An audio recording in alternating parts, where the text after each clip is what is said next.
I now can sing since I've been redeemed. I'm on the everlasting rock. I've faith in Christ, my Redeemer King. I'm on the everlasting rock. This is the voice of hope. Then roll, roll, billows roll. I'm on the everlasting rock of ages. Roll, roll, billows roll. I'm on the everlasting rock. Hello and welcome. You're listening to The Voice of Hope, an expository Bible teaching program.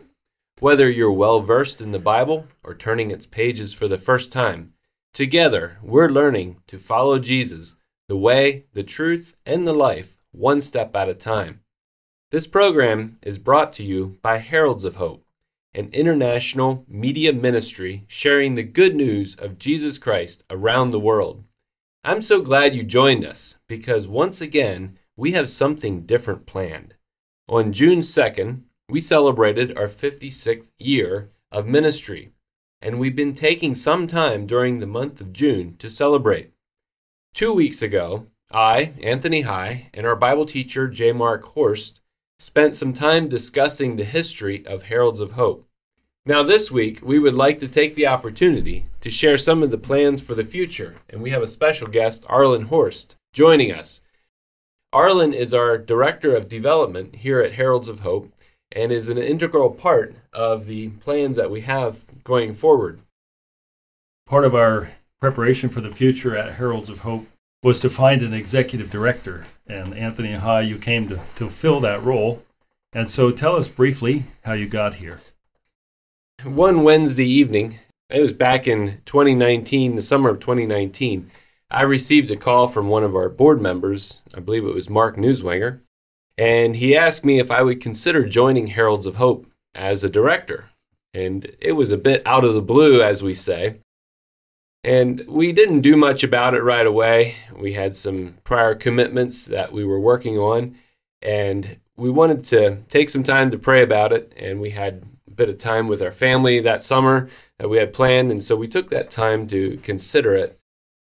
We, of course, had several calls and some interviews with the search committee. We made our decision to accept the board's offer somewhere around the end of 2019, and then I began to attend some of the various meetings that were here during that first part of 2020 during COVID. Then our family moved to the area in July of 2020, and I think my first day here was July 20th, 2020. What did you see in the organization that piqued your interest and that made you think, you know what, I might enjoy serving there? I said the call was out of the blue, but God was already at work here. My wife and I, we felt strongly that God was calling us somewhere, but we had no idea where, and we had decided we wouldn't volunteer, we would wait to be asked. And so I wasn't sure if this was a new location or something new with where we were located already. And along the way, Bob Kaufman came to visit our church, and he gave a presentation about Heralds of Hope. And as you know, he's very enthusiastic and emphatic about it. And I thought, that would be an organization that I would enjoy working with. How do you look at something like that and say, yeah, when there's no obvious opening or position to it? And so I just remember that as a passing thought. And I'm like, well, I guess, I'll let it at that. And I guess you could say the rest is history. Yeah, so history impacts the future. This program is about the future, but we have to have a little bit of background in order to see how that's working out. So as many of our listeners know, I've been here almost 30 years. Till July it will be that, and I'm now 65 years old. And I told the board of directors here at Heralds of Hope that I would stay on, if they wanted me that long, until I'm 70, which takes us to December of 2028, roughly. And so Heralds of Hope has a 5-year transition plan to find the next voice or voices for our Bible teaching programs. Tell us about that.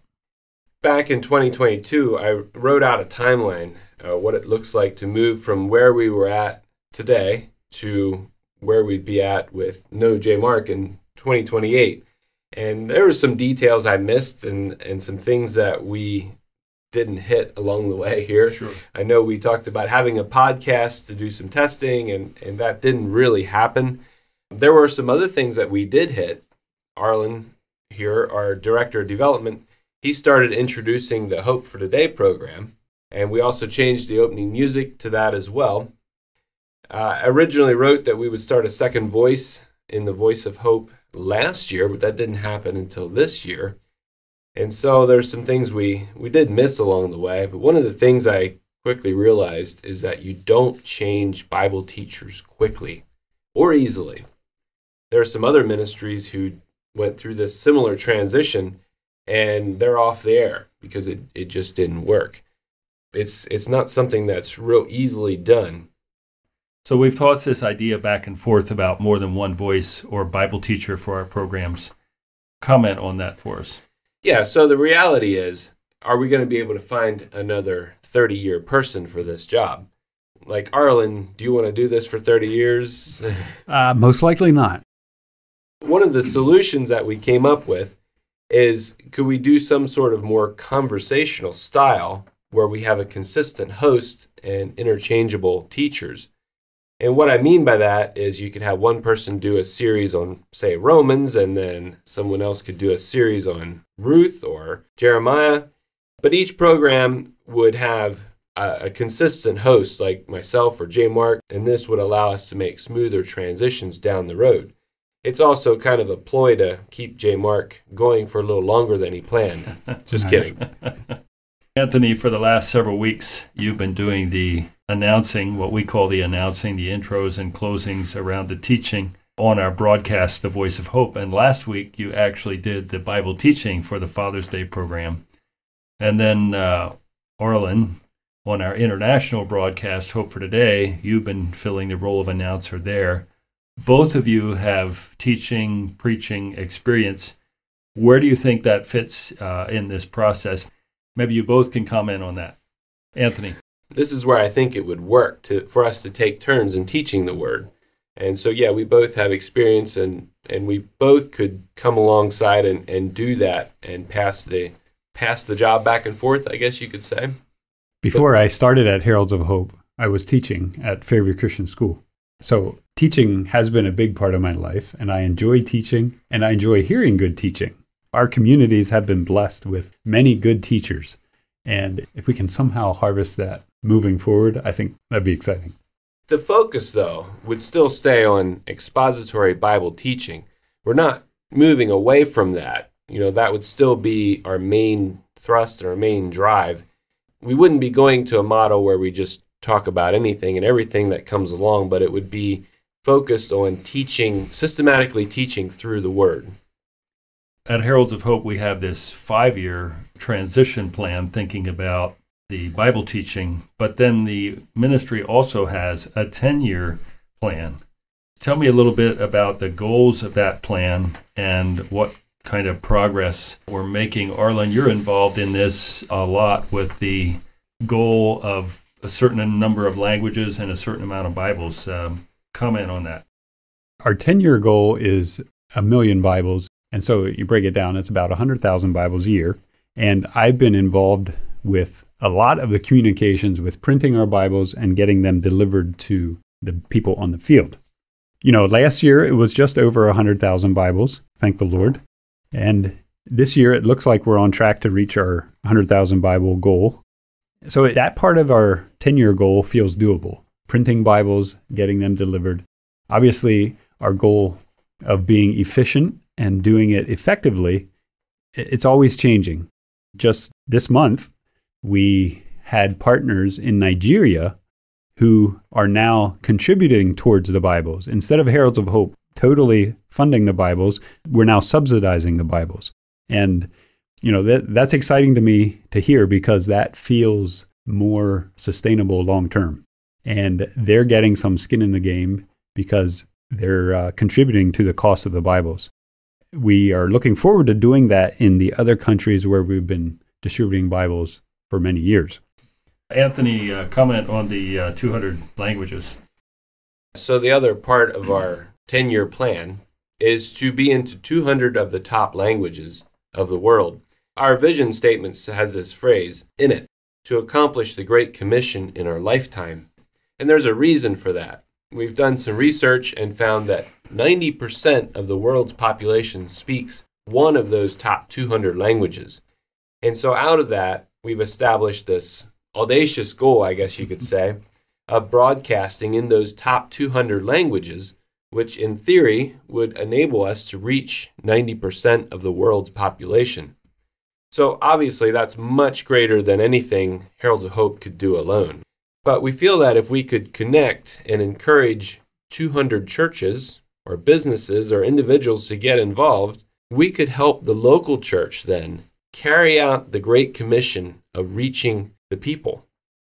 In other words, Heralds of Hope would be a tool for the local church to use in reaching the world.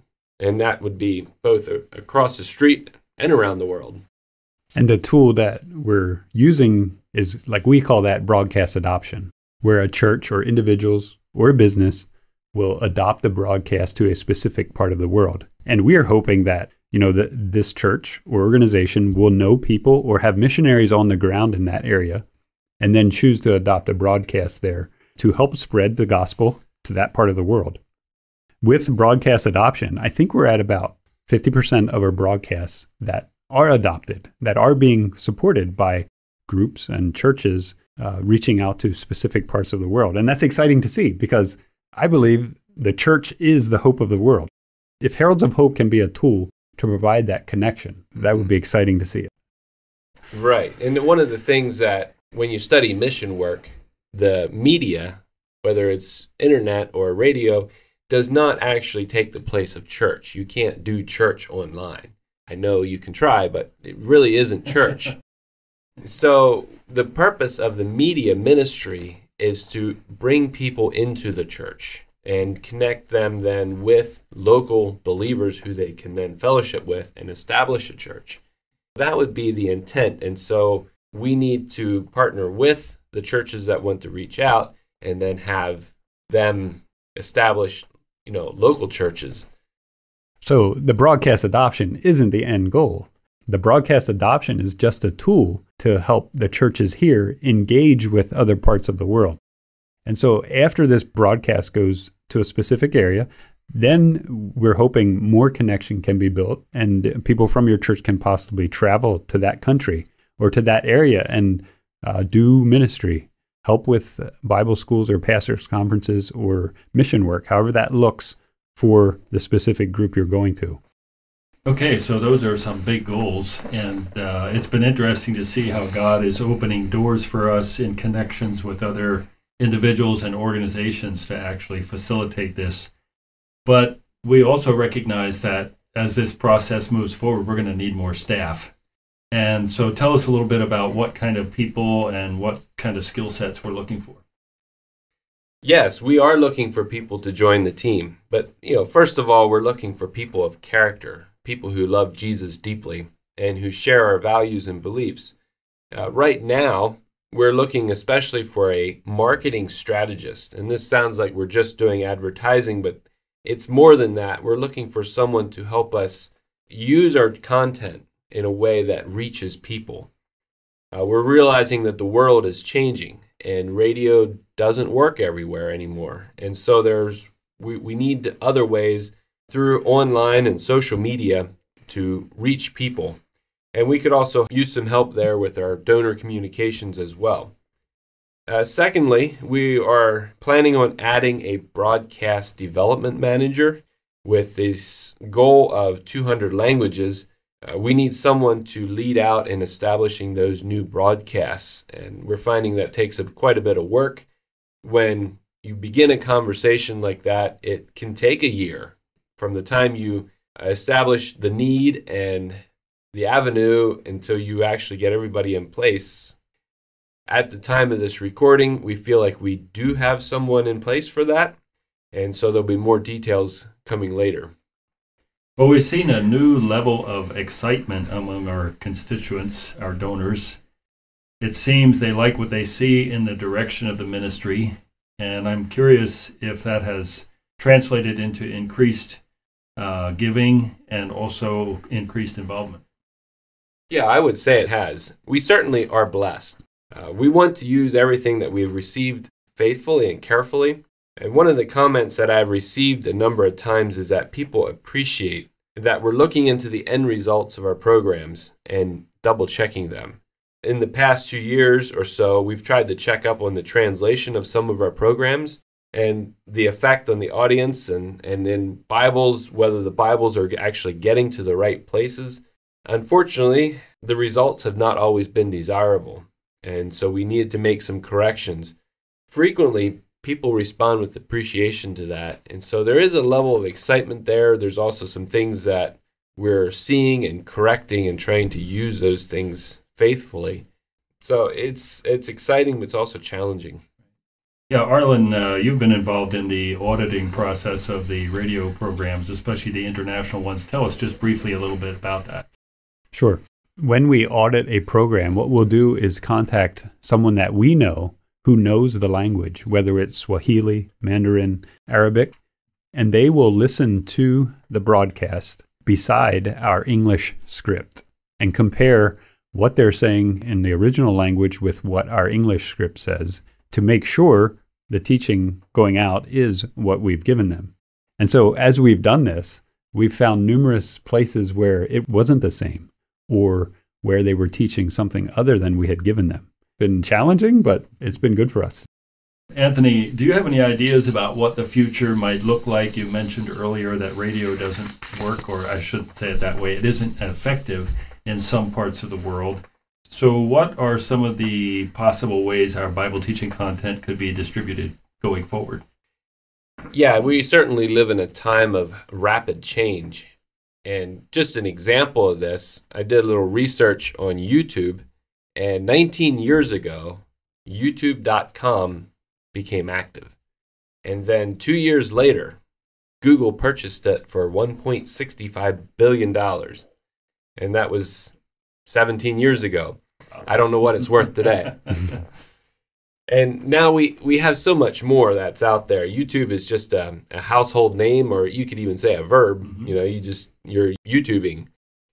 Yeah, so what we see is in some of these countries, they've gone from maybe shortwave straight into the internet age. And so there's a rapid jump. They go from that, shortwave limited resource right into cell phones, and everybody has data and unlimited access. And so there's a sudden shift some places. And so, can we be positioned on those platforms ready for them in their heart language where they can hear the gospel, they can hear the Bible teaching? My question is, what's after YouTube? Like, what comes next? I would also add, Tony, that in the countries where cell phone access increases, the radio use decreases. Yeah. It's almost the same whether it's India, whether it's Europe, or whatever the country. That pattern has been consistent. Our mission statement says we will use media.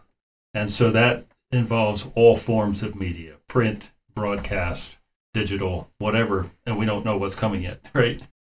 And so one of those is print, and that's the oldest. All right, thank Mr. Gutenberg. And so we use print. We have a Bible distribution program that is fairly significant. We already mentioned our goal of 1 million Bibles in 10 years. Arlin, this is kind of your bailiwick, as we say. So tell us what's happening on the Bible distribution front. So in the Bible distribution side of the ministry, there's probably 5 main countries that we're distributing the Bibles to. Countries like Malawi, Kenya, and Guinea-Bissau, we're working with partners on the ground. And in those countries, we've actually printed the Bibles in those languages and had the containers shipped directly there. And so we're working with believers on the ground to distribute the Bibles to believers who don't have them or don't have access to the Bibles. And that's been encouraging. It's neat to see God's heart for His Word. And as I interact with people on both sides of the ocean, the people that give towards the Bibles and then the people that are receiving it, I think I have the neat spot right. Because I get to see both sides of it, which is very encouraging to me. And I wish I could, help everybody see both sides. I do somewhat with the pictures and things like that. But yeah, God's heart for His Word is incredible, and it's neat to be a part of the work. you mentioned about in Nigeria about them helping to fund either the shipping or the purchase of the Bibles. I'm not sure which, but that's happening in other places as well. Tell us just a bit about that. Right. So it is fairly new for Heralds of Hope, new direction, I would say. And we haven't made it happen everywhere yet. In Malawi is the other country that we're working towards that end goal. And we recently met a partner who was over in the United States. And so we chatted with him, and he is willing to facilitate the donation of funds on that side. So the pastors' fraternities and groups will be giving the money to him, which he'll be keeping till the next Bible printing, and we'll use those funds to print the next round of Bibles. And so it's all very new. We're excited about it. Don't know a lot of the details yet, but it feels like we're going the direction we're supposed to be going. Anthony, as we bring this toward a close, what can our constituents do that would be the most helpful as we go through this transition process? Or maybe I should say transition processes, because it's more than one going on. Right. It feels like there's a lot going on right now. And a lot of balls in the air, right? Yeah. Sometimes I feel like I'm on a platform that keeps moving on me. I mean, that's good. It's also exciting. I don't know that I'd want it too stable or else I get bored. Well, first of all, pray. Prayer is the work. To quote O'Halesby, prayer is what speaks to the heart of God, and this is God's work. It's not ours. And he wants the work to go on in the world, whether that's with Heralds of Hope or not. But so pray. And Jesus specifically said, pray to the Lord of the harvest that he would send workers. Secondly, we'd like to hear from you. We'd like to hear your comments and your responses to the new broadcasts that we put out. We've tried some things here in the month of June. Tell us what you think. Good or bad. Let us know. We are finding our way with the roadmap that isn't clearly laid out for us. And so that doesn't mean we don't have a plan. That just means that the plan might change a few times till it gets settled. So hearing from you would be very helpful. So there has been a bit of a paradigm shift in how we think about support. Arlin, maybe just give a few comments about that. Yeah, I think this goes back to what we said earlier about Heralds of Hope being a tool for the church. Whereas in the past, it felt like Heralds of Hope was that organization that people donated to so they could get the word out and share the gospel with the world. With the switch, we would like to partner with churches or individuals and businesses that want to get the word to the world. How can we partner with them? It does represent a shift, a positive one, a great one, but it is a little bit of a change there. That's something that you were pretty excited about when you came on, seeing that kind of a shift. Right. That's one of the things I got excited about when I was hired just about 3 years ago, exactly. Just the idea that we're coming beside the church. The church is God's answer for the problems in the world. And if we can build that organization and help that organization, I think it's a great thing. One final question.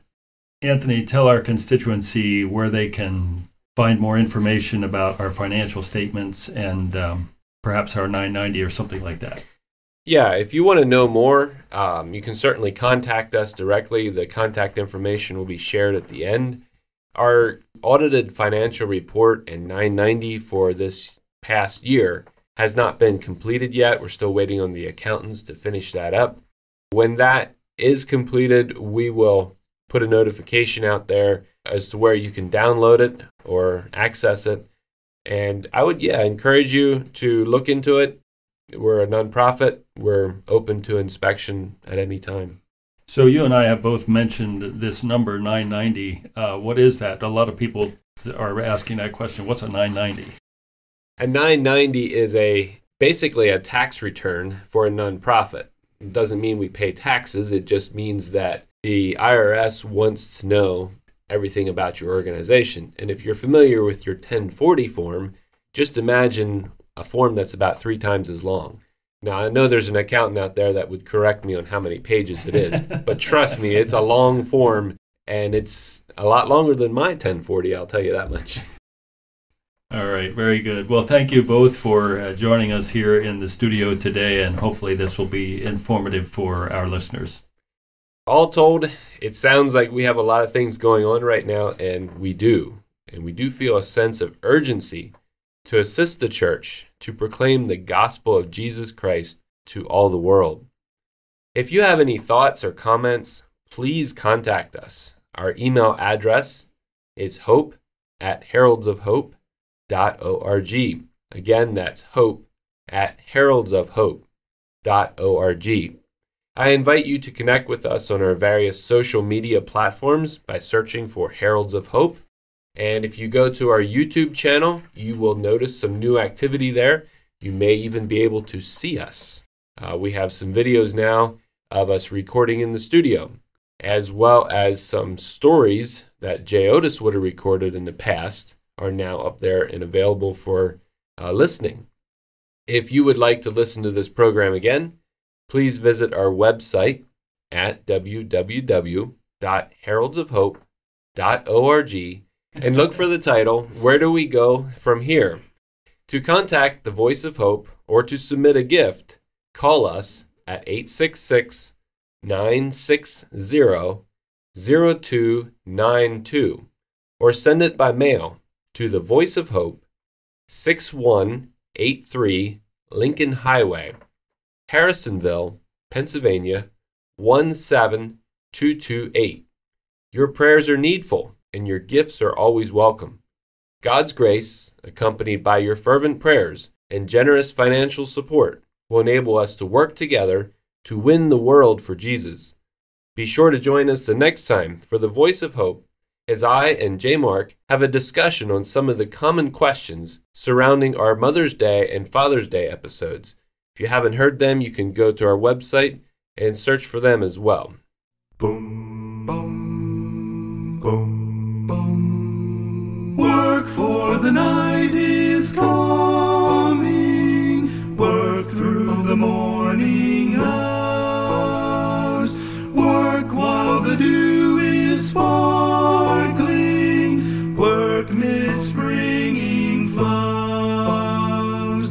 Work while the day grows brighter under the glowing sun. Work for the night is coming when man's work is done.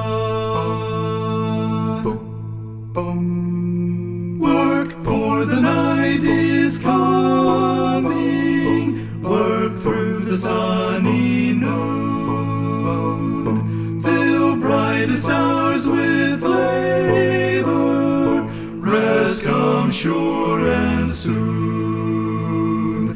Give every flying minute something to keep in store.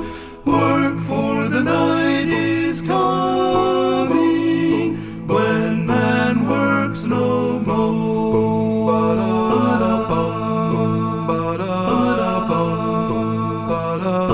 Work for the night is coming under the sunset skies, while their bright tints are glowing.